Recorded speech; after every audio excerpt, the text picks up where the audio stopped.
मोहतरम हाज़रीन और नाज़रीन, तलबा व तालिबात, मैं मोइनुद्दीन शाहीन, एसोसिएट प्रोफेसर शोबाई उर्दू, सम्राट पृथ्वीराज चौहान गवर्नमेंट कॉलेज अजमेर।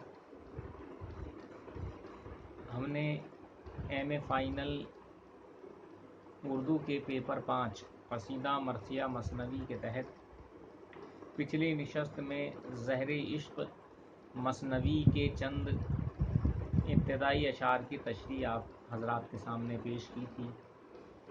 उसमें बताया गया था कि सौदागर की लड़की बरसात के मौसम में अपनी सहेलियों के साथ छत पर टहलने के लिए आती हैं। वो आपस में चौहलें करती हैं, बातचीत करती हैं, हंसी मजाक करती हैं, और कहानी का जो हीरो है वो भी अपनी छत पर टहलता हुआ नज़र आता है।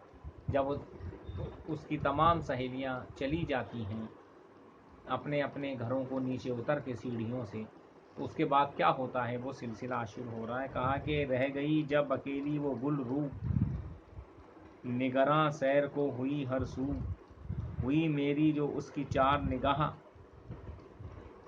हुई मेरी जो उसकी चार निगाह, मुँह से बेसाख्ता निकल गई आह, हाल दिल का कहा नहीं जाता, खूब संभला नहीं गश आ जाता, ना हुआ गो कलाम फी माबैन, रूह कालिब में हो गई बेचैन, तीर उल्फत का था लगा कारी, अश्क बेसाख्ता हुए जारी, सामने वो खड़ी थी माह मुनीर, और चुप खड़ा था मैं सूरते तस्वीर, ताबे नज़ारा इतनी ला न सका कि इशारे से भी बुला न सका। शायर कहता है कि जब सौदागर की साहबजादी की तमाम सहेलियां छत से उतरकर नीचे चली गईं, तो अब वो महजबीन तने तन्हा अपनी छत पर टहल रही थी। और उसकी तारीफ करते हुए शायर ने कहा कि वो फूलों की तरह नरम व नाजुक थी, उसका चेहरा भी फूलों जैसा खिला हुआ था।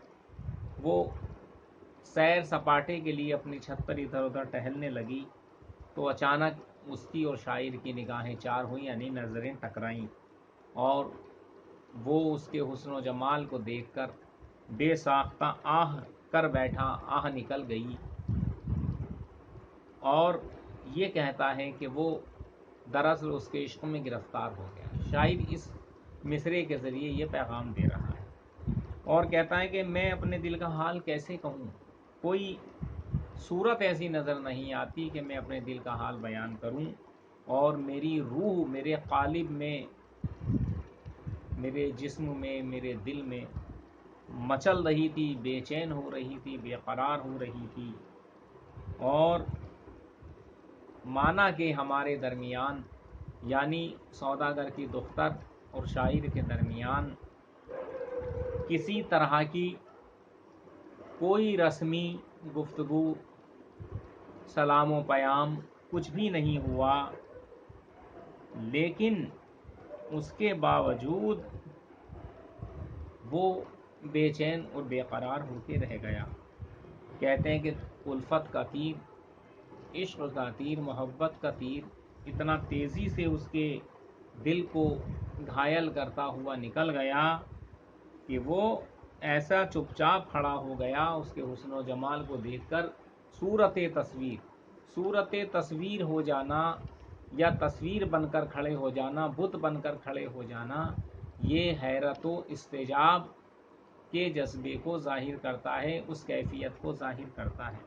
यानी शायर ये कहना चाहता है कि महजबी का हुस्न व जमाल इतना ज़्यादा मुतासिर कुन था कि शायर हैरत ज़दा रह गया, और वो ये देख रहा था कि अल्लाह ताला ने कितनी फुर्सत से उसको बनाया है, और उसे जो हुस्न व जमाल बख्शा है वो क़यामत है, या ये कहिए कि वो कुदरत इलाही का बेमिसल व बेमिसाल नमूना है। سامنے وہ کھڑی تھی ماہ منیر، چھپ پڑا تھا میں صورت تصویر. بولے میرے سامنے وہ ماہ منیر، وہ چاند جیسے چہرے والی میرے سامنے تھی، لیکن میں کچھ کہہ نہ سکا. وہ تاب نظارہ اتنی لا نہ سکا کہ اشارے سے بھی بلا نہ سکا. بولے مجھ میں اتنی طاقت یا میری آنکھوں میں اتنا دم نہیں تھا کہ میں زبان سے کچھ نہ کہوں تو آنکھوں کے اشارے سے ہی اسے بلاؤں یا اس سے گفتگو کروں یا اس سے ملاقات کروں، کیونکہ وہ تو شش در تھا.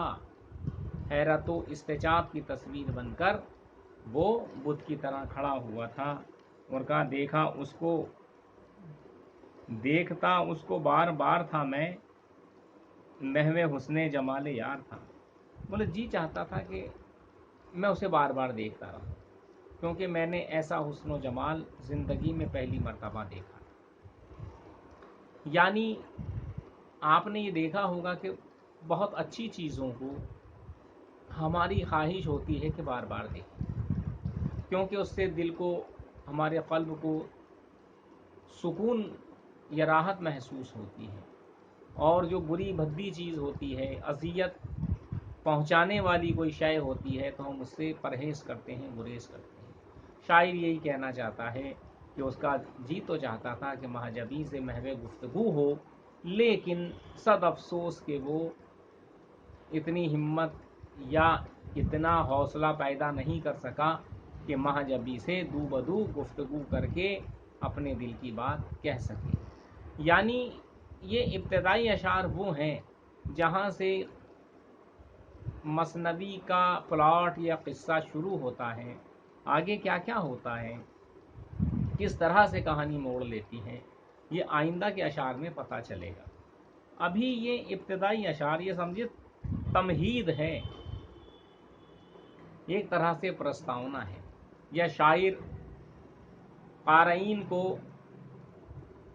اس کہانی یا اس قصے یا اس مثنوی کے پڑھنے پر آمادہ کر رہا ہے کہ وہ اس میں دلچسپی لیں اور اس کہانی کو از اول تا آخر پڑھنے کے بعد اس سے متاثر ہو کر شاعر کو داد و تحسین سے نوازیں یا اس کی مسائی جمیلہ کی دل کھول کر تعریف و توصیف بیان کریں. یہ اشعار ابھی رسمی اشعار ہیں، یہ سلسلہ ختم نہیں ہوا ہے، یہ اشعار ابھی اور آگے بڑھیں گے. آج کی نشست کے ختم ہونے کے بعد ہم کل بھی اسی قصے کو یا اسی کڑی کو جوڑنے کی کوشش کریں گے. تب تک کے لیے خدا حافظ.